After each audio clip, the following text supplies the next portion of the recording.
Hello, and welcome to Life Matters, the program where we engage life issues with critical thinking and a biblical worldview. Life Matters is an educational outreach resource of Assure Women's Center in Omaha, Nebraska. We're honored to host a variety of guests within the pro-life movement, each bringing their own unique perspectives, experiences, and backgrounds. The views and opinions expressed by our guests do not necessarily reflect those of Life Matters, Assure Women's Center, or our affiliates. Our goal is to foster open, thoughtful dialogue around life-affirming issues and equip listeners to stand for life. Welcome to Life Matters. I'm Toni Clarke, Executive Director of Assure Women's Center in Omaha. Today's program is part of a multi-week series where we're highlighting national organizations involved in pro-life work across the country. The purpose of this series is twofold. First, we want to help Christians better understand the wide range of organizations working to protect human life, including groups that come from different religious, philosophical, and political backgrounds. And second, we want to learn how others are making the case for life in a culture that doesn't always share our faith, and what we can learn from those approaches as we talk with people from diverse backgrounds about life issues. Today, I'm joined by Lauren Pope, Executive Director of Rehumanize International, a nonpartisan, non-sectarian human rights organization dedicated to protecting human dignity and providing a culture of peace. Lauren, welcome to Life Matters. Thank you so much for having me. Oh, it's good to have you. I'm glad you said yes. Of course. So let's begin with that defining moment in your life. I've read that your passion for defending human life is deeply personal. Can you share what happened? Yes, absolutely. So my husband and I, we got married in college and just really hit the ground running. And so we were pregnant with our oldest son as college students. And it was one of those, everything that could go wrong with the pregnancy did. I had bleeding early on. We had threatened miscarriages, just all kinds of things. But then at 22 weeks, my water broke. And at that point, I did not have any concept or idea that anything could be done to try to continue the pregnancy. I just thought when your water broke, you had a baby, and that was how it was. But luckily, I had a doctor who was a pro-life doctor who said, hey, we can try to stop this. If you want, we can try to keep you pregnant for a few more weeks to give your baby a chance. Because if you deliver right now, and it was 20 years ago, if you deliver right now, there's really no chance of survival, but we can try. If you would like to, we can try. And so I was like, yes, of course. Of course I want to try. Right. Why did you not? Yeah. Right. Exactly. And so they transferred me to another hospital. And they were actually able to keep me pregnant for another 7 weeks. So he was born at 29 weeks. But while I was in the NICU as part of not the NICU, the perinatal unit before he was born, they do a tour of the NICU. They take the late women to the NICU so you can kind of get an understanding of what to expect it's going to be like when your baby is born. So they took me on the tour, and on the tour, there was this tiny little baby who had been born at 25 weeks, and she was in her little isolette.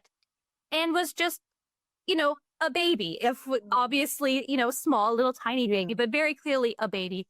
And seeing her, I immediately thought in relation to abortion, like, oh my God, we are saying it is okay to kill, obviously, babies here. And so that sort of was the immediate shift in my mind politically that I need to, oppose this. But then also when my son was born, again, he was born at 29 weeks. So then he was a little baby in the NICU, and just that really showed me what it meant to defend life at the very, very earliest stages. Mm-hmm. Well, thankfully your baby survived. That's awesome. Yeah. Yes, he did. He is now fully grown man. He is doing great. But yeah, he was very, very tiny. He was 2 pounds, 4 ounces when he was born. But luckily and really miraculously, he did not have when you have your water break early, the big thing that they're concerned about is that their lungs won't develop, properly. Because even if you can make it many, many weeks after the rupture, if there's not any fluid, then the lungs don't really develop past the point where the rupture happened. But for us, he happened to have a little pocket of fluid right in front of his face. So even though there was very little fluid overall, there was one little pocket in front of his face. And so his lungs were fine, like as much as you would expect any baby born at 29 weeks to have. So he didn't really need a lot of breathing support or anything like that. And his NICU journey was primarily just getting bigger and growing, and the normal struggles that preemies face, but not the catastrophic issues that sometimes they have if they're um, preterm babies. So it was, yeah, very miraculous, and he's doing great now, no issues long term. So Good, good. So, Lauren, how did raising a child which many consider, too early, shape your understanding of vulnerability, dependence, and human dignity? well, it was very visceral and immediate how dependent we were, because when you have a preemie, Yeah. you can't take them out. They can't go to daycare. They basically have to be cocooned at home as much as possible. And so we really had to rely on our families and our support systems to help us out in those early days, because, even going to the grocery store was a risk. So, and that was days before you could order groceries and all of that. So we had to have people in our community to help us. And that really was something that I think it's hard for everybody to ask for help, but being in a situation where there wasn't really an alternative because our baby was so vulnerable, really showed us that very early. And then also because he was so vulnerable himself, it was very illuminating how fragile life can be just in general. Yeah, I think about times in my life when I've had to rely on people or had to be very vulnerable with, whether it was illness or personal situations. It does do something for you long term. Because it's not easy to be vulnerable. No, But it's almost like once you have been, then it kind of opens the door for future vulnerability down the road. So, not that we celebrate, what you've gone through and what perhaps some of the things that we've gone through as well, but I think it helps shape us as people, as humans. So it's good. It definitely does. It definitely does. And also you find that people are happy to help, right? Like if you have a tiny little baby and someone has to bring you groceries, they're happy to feel like they're doing something that's, helping you, even if you feel a little bit uncomfortable asking for it. So that was also a good lesson. Absolutely. One thing I heard today, I was talking to someone and she said, let them tell you no. In other words, I know it's a little sidebar there, but that's just kind of a life lesson. Let them tell you no. Yeah. Just know that ain't no for them. Yeah, exactly. But it was hard because you want to You're right. stuff, but yeah, absolutely. Yep. So, Laura, when you look at your son today, now you said he's a thriving young man. What does his life say to you about how society often undermates the value of human beings in their most fragile stage? Well, I think, it's one of those things where, especially in the medical profession, a lot of doctors are very quick to say, oh, this condition your child has is not going to be compatible with life. We're not going to be compatible with a meaningful life. And they make a lot of prognostications that aren't necessarily even remotely valid, right? In my son's case, he has very little lingering issues from his prematurity, but also even in the cases when they are correct and this person really does have, as debilitating a condition as they thought, they can't assign value when they're so young. And I think that they really try to. They are very quick to say, oh, you wouldn't want to raise a child like that. Whereas when you talk to the parents who are raising children like that, it's often a very different story and very thankful for their life. And so I learned that very early on with them. Yeah. Yeah. I similar situation. I have a family member that's in a nursing home, and he and I often have conversations about the value of his life, even though he's not able to get up and do for himself. And like, well, your life still makes a difference. You're making a difference to the people that come in and out of your door. Whether you're encouraging them or praying for them or whatever. So there's value, but our society sometimes does not value those that are weak or frail or sick. So Yeah, absolutely. And we see that too with our organization, with Rehumanize International. We talk about issues that span, the whole human lifespan. So we talk about issues relating to end of life and how there's a push for assisted suicide and MAID and that sort of thing for people who are entering, the last parts of an illness. And it is kind of this cultural thing where people are saying, oh, well, wouldn't you be rather just die than continue on this way? And a lot of absolutely. Yeah. So you mentioned Rehumanize International, which is an organization you now lead. Tell us a little bit more about your organization and how you became involved. Yeah, absolutely. So Rehumanize International, we are a consistent life ethic group, which means that we oppose all forms of aggressive violence from, again, conception till natural death, which means that we get involved in things like activism against abortion, embryonic stem cell research and destruction, but also things like the death penalty or police brutality or, war, and all these kind of issues. Which then I say that it sounds like, oh, well, you're against a lot, which is true. We are against a lot. But really, we're for also trying to bring a humanity to everyone within these different kinds of situations and really bring that human dignity back into the conversations. And so how I got involved with Rehumanize is we have an annual conference every year. And as part of that conference, we have a art, literature, poetry, 3D art, all kinds of creative endeavor program called Create Encounter. And I, many years ago, had a prose piece which won first prize in Create Encounter. And so I came to the conference. And before then, I had just known Rehumanize virtually, through our social media and that sort of thing. But I came to the conference, which was really great because the conference brings together all these people from all those different issues, talking about things. And I really enjoyed it. So I got more involved, did more things as a volunteer. Then I became a member of the board. And then, as so often happens, I was too good of a board member. So when the executive director position opened up, I was the one that stepped in first as interim and then now as executive director. So Right, that's good. I like the fact that you said it sounds like you're against a lot, but what are you for? And I think even just in the pro-life movement in general, that's something that I think sometimes we forget to reframe. It's not so much what we're about, what we're against, but what are we for? And so I like that you said that. What are you for? So yeah.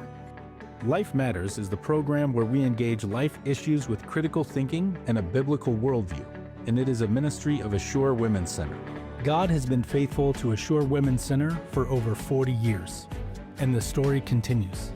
Join us in Omaha on April 2nd, 2026 for Assure's 40th birthday banquet, featuring Tim Tebow as keynote speaker and Rich Bott as our MC. This will be one of the largest pro-life banquets in the country. We hope you'll join us as we remember yesterday and look ahead to how God will transform Assure's future. Learn more at firststeptolife.com. You're listening to Life Matters. I'm Toni Clarke. Today we're talking with Lauren Pope, Executive Director of Rehumanize International, as part of a multi-week series where we're talking with national pro-life organizations about their work. We're also doing this so that Christians can better be equipped to speak about life with neighbors, co-workers, and family members, and so they can better understand how pro-life work is evolving on a national level. So on Life Matters, we usually discuss making the pro-life case through a Christian lens. But today's conversation is an opportunity to hear how the case for life is being made through human rights lens and how this perspective can help Christians engage more effectively in a divided culture. From your perspective, how does grounding the case for life in universal or human dignity help save babies? Okay, so I will say, first and foremost, it allows us to reach people who maybe are not part of a religious tradition or part of our specific religious tradition, and we can talk to them in ways that are just more the universal values that we all share with regards to, don't kill people is pretty much, the basic one, and then some other build upon that. And so they don't have their heckles up about, any specific religious issue, because so often when you're having an abortion debate, and this is kind of a distraction tactic, I think, on the other side's part largely, but you get drawn into like these theological debates that really don't have a lot to do with the topic at hand, but then it's people going back and forth about, various churches. So we're able to sidestep that a little bit, which is helpful. And then we're also able to reach people who might be active in other kinds of human rights work who haven't considered that abortion should also be included in that circle of care. And so we have a question that we ask people where it's like, where are your blind spots? Like, where are you maybe not expanding your nonviolence to? And a lot of times that is abortion, because a lot of times people are coming from these issues from the left, and just in the way that our, political system is in America, if you come in from the left, you're probably not hearing a lot of pro-life arguments. So we kind of pull that over a little bit and just ask people those questions of like, are you maybe leaving someone out of this? Is that someone who's particularly vulnerable too. And I think that's another issue, is that the unborn are a extraordinarily vulnerable class of human beings who are completely reliant on another person for, just basic continuation of life. And in most cases, the more vulnerable someone is, the more protections they get. But when it comes to abortion, that's completely, upended, and they have the least protection. So we'll try to make that connection too. And then I will say, although we are a secular organization, a lot of people who are familiar with the consistent life ethic or the seamless garment come out of Catholicism, as did our founder, Amy Murphy. And so if I'm speaking with someone who does have that tradition in their background, then I will talk to them in slightly more religious terms, just that they are kind of already familiar with the basic framework. And I'm like, we're that, but a secular version, So the way that I describe it kind of depends on the audience, but that's sort of how we tie everything together. Good. I like the fact that you said, where are your blind spots? Because I think even as Christians that are pro-life, sometimes we have blind spots. I was at a conference once, and I heard someone say that you can't be pro-life and not be a Christian. And I don't necessarily know that I agree with that. It just kind of made me think, so what happens with those that have more of a secular worldview, and they value life, but they don't necessarily believe the same things I do. And so I think that's a very good question. What are our blind spots? Even as, I'm going to say, Christian pro-life people, what are some of the blind spots that we have when it comes to defending life? Yeah, can you share with me about Rehumanize, your perspective and work around the abortion issue? So sometimes our focus gets pulled more in one direction or another, contingent on what is happening in the world right now. So if there's a lot of war stuff happening, then we'll be talking more about war, that sort of thing. But abortion is really where the organization started and is the primary focus. Just we're going on our 15th year, because it's just, by the numbers, the largest human rights abuse, right? I mean, in most countries, abortion is the leading cause of death. In most countries, the abortion rate is closing in on the birth rate. It's just these massive amounts of violence happening every single day. And so with everything else, we obviously care a lot about, we want to talk about, but there's just the urgency with abortion. It just continues on, because even in this post-Roe world, we've just seen the shift now to abortion pills by mail. And I'm sure your group is dealing with a lot of that. Absolutely.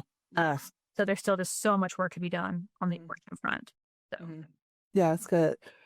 So you guys describe abortion not merely as a medical decision, but as an act of violence against a human being. Why is it important to say honesty about abortion while still approaching women with compassion?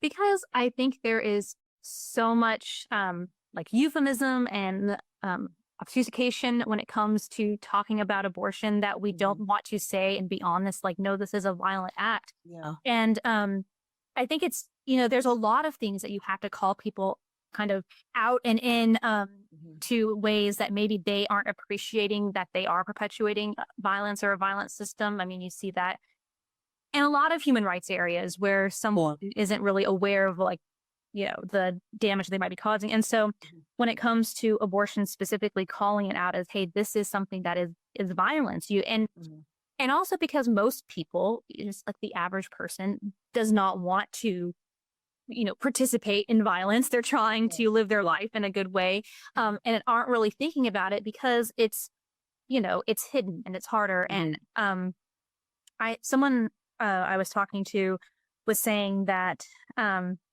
people, they kind of turn a blind eye, and they were talking about violence within prisons, in the prison system, and how people don't think about it. They don't look at it because it's hidden. It's something that unless you are there in those places, you don't see, you don't think about, you don't really acknowledge. And that abortion is very similar in that it's hidden violence. And anytime there's hidden violence, it's just easy for us to turn away from. And so so we talk about it like that. And we also have talked about it in terms of, like restorative justice generally. Part of that paradigm is recognizing that you have committed an offense or you have committed violence. And within the whole system, I'm going to talk about that later about the systems that sort of play into that violence. But we try to, tie things to things that maybe someone who comes at this from a more progressive, left-leaning worldview is familiar with the language and then can kind of understand how it relates to abortion specifically. Absolutely. I was thinking as you were talking, we don't often hear the word rehumanize, but we hear the word dehumanize. And I think to a certain extent, we have allowed the unborn, and, today we're talking about the unborn, to be dehumanized because of the words that we use, or how we, choose to talk, about an unborn baby. And so I think that has played a lot into sometimes why our culture feels the way they do about the unborn, and I mean our culture in general. But and so our culture often does tie human worth to independence, productivity, or success. But what happens when those standards are used to decide who deserves protection? Yeah. And that's the thing. We have, I think one of our stickers, it's like, everyone deserves a life free of violence. Everyone deserves this protection. And if you're saying that, your worth is tied to your productivity or anything like that, then you create, a really pretty scary system where you're constantly trying to fight to prove your worth. And if you fall below that, then now you're in danger. And I think we're seeing that a lot. I mean, like I said before, especially with the assisted suicide, where it's just people are very quick to say, well, you don't want to be a burden, do you? And that's actually when people actually seek out MAID or assisted suicide. The primary reason is not pain, is not that they are in intractable pain or anything like that. It is because they feel like they're a burden to their families and loved ones. So you need to really speak loudly about the fact that, you can have infinite worth even when you are not being actively productive or cannot be ever again or before. So. Right. So if dehumanization is the root of all violence, how does educating people about dehumanization, how do you think it helps build a culture of peace? So I think that when you are really forced to look at someone who you consider an enemy as a human being, it is much, much harder to then take a violent action towards them, especially an aggressively violent action towards them. And it's something you have to be reminded of, right? Especially in today's culture where there is just so much happening and so many people who are doing things where you're just like, how in the world could they be doing this?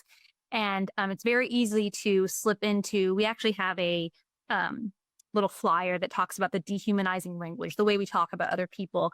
And it's very easy to start calling someone a monster or whatever.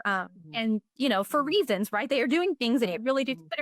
But when you're not thinking about them as human beings, then you are making it easier for you to commit violence against them. And with abortion specifically, I mean, we see that all the time. The language has only gotten worse and more strident and more really hateful since I've been in the movement for 20 years. I mean, before people might say like, it's the parasite or something like that. But now people say things online where you're just like, what happened? What hurts you so much that's how you're, conceptualizing like a fetus? That's very strange.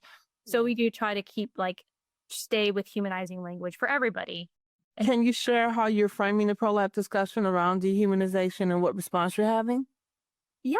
So I think that we have it's an interesting situation. So I think that for a lot of people, especially younger people, college students and that sort of thing, they get excited to see some of the ways that we frame things that they hadn't thought about before, and that kind of, again, fits their sort of worldview more generally and lets them be like, oh, I can be pro-life and still be anti-racist. I can be pro-life, because there's sort of, no one is explicitly usually saying you can't, but you just get the general idea because everyone around you isn't pro-life, that it's not an acceptable, place to be. And so just sort of seeing that permission that, oh, I can fit all of these parts of myself together is really helpful for people. And then, I mean, it's also just gives rhetorically a way of talking about things that, especially the abortion issue, that people don't hear often. And so often when you are debating abortion specifically, it's the same arguments over and over again. Everything's kind of rehashed. All the beats. What someone's going to say. Yep. And so we come in and say something different, and people have to stop and think for a minute. Like, wait, hold on. Okay, I have to actually consider that one. Do you have a specific example? So I would say that we were at the conference at Yale, and it was actually someone on the right who was looking at our material and that sort of thing, because this also happens sometimes, is that so they think, oh, like those are a bunch of liberal causes, and that's, and again, like no one's really like seeing it all.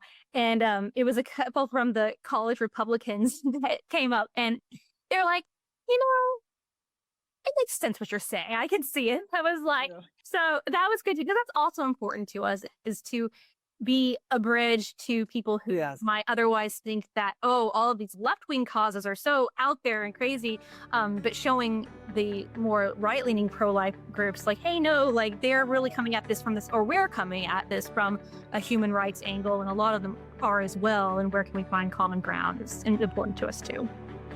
Please join us next week for part 2 of our interview with Lauren Pope.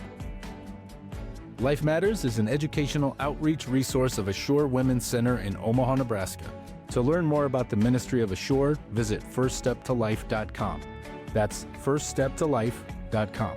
There you can learn about the many services we provide, including how we come alongside abortion-minded mothers and empower women to choose life for her and her baby, as well as find our most current broadcasts and all of our past episodes. God has been faithful to Assure Women's Center for over 40 years, and the story continues. Join us in Omaha on April 2nd, 2026 for Assure's 40th birthday banquet, featuring Tim Tebow as keynote speaker and Rich Bott as our MC. This will be one of the largest pro-life banquets in the country. We hope you'll join us as we remember yesterday and look ahead to how God will transform Assure's future. Learn more at firststeptolife.com. Thanks for listening to Life Matters. Join us again next week at the same time right here on Bott Radio Network.